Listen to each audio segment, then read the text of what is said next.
बात उठती है कि गुरु कैसे मिलेंगे। क्या गुरु के बिना ज्ञान नहीं मिल सकता?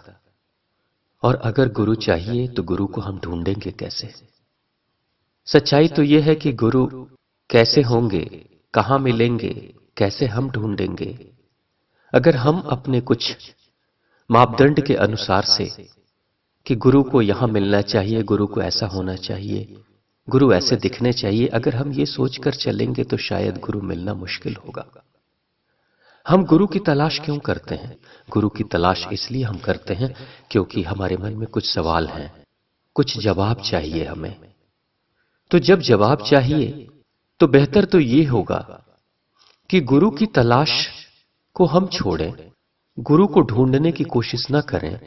अपने अंदर के सवाल को जो बार बार उठ रहा है, उस सवाल को अपने पूरे अस्तित्व पे इस कदर छा जाने दे कि रोम रोम से हर सोच में वही सवाल बार बार उठे। उस सवाल की तरंगों में, भावनाओं में हम डूबे रहें और बार बार पूछते रहें अपने आप से।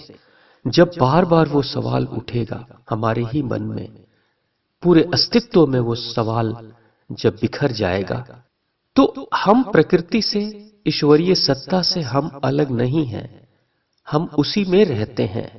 हमारी हालत बहुत हद तक एक मछली की तरह है जो समुद्र में ही रहती है। चारों तरफ समुद्र है, अंदर भी वही है, बाहर भी वही है। वैसे ही जब सवाल हमारे पूरे जहन में छा जाता है तो उस सवाल का जवाब देना जिम्मेदारी हो जाती है प्रकृति की, ईश्वरीय सत्ता की। ईश्वरीय सत्ता, ये प्रकृति फिर आयोजित करेगी कि हमें उस सवाल का जवाब कैसे मिले। और जिस वक्त प्रकृति को लगेगा कि बिना इस जवाब को दिए इसके जीवन को सुगमता से जीना मुश्किल हो गया है, वो तड़प उठ गई है, वो प्यास उठ गई है, वो पुकार उठी है, तो प्रकृति आयोजित करेगी कि वो इन सवालों का जवाब कैसे दे। तो प्रकृति हो सकता है कि किसी पुस्तक के माध्यम से, किसी प्रकरण में, या कहीं गहरे ध्यान में कहीं आपके अंदर से आवाज उठ जाए जवाब के रूप में। या हो सकता है कि कोई चलता फिरता इंसान आपको वो बात कह दे जो उत्तर हो आपके उस सवाल का।